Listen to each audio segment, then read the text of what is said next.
Sanibonani ekhaya lamaphupho, amaphupho edlozi ilawa. Ukuphupha ibhubesi yidlozi lakini elikhulu lelo, ukuphupha izinto ezimayelana nedlozi, ibhayi, impepho, utshwala, umsamo. Imicimbi yesiZulu, umemulo, ukusina, ukushada. Ukuphupha izilwane ezisondelene nedlozi, ukuphupha ingwe idlozi lelo, ugxamu, indlovu, ukuphupha ingwenya futhi yidlozi lakho lelo. Penguin yidlozi lakho lasolwandle noma ukuphupha mermaid.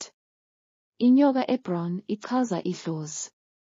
Ukuphupha indlu kaRond, amaphupho edlozi ngabe enziwa yizilwane ezihambisana nedlozi na? Uma ngiphupha impepho kuchaza idlozi. Uma ngiphupha imbuzi kuchaza idlozi. Uma ngiphupha inkukhu kuchaza idlozi. Uma ngiphupha inyoka elushaza kuchaza idlozi.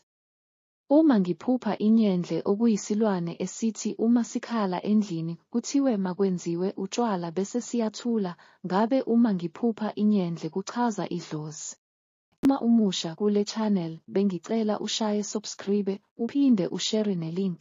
Siyatholakala ku-TikTok sichaza amaphupho, usibhalele ku-inbox sikunikeze inamba ongabuza kuyo amaphupho njalo ekuseni. Nisale kahle.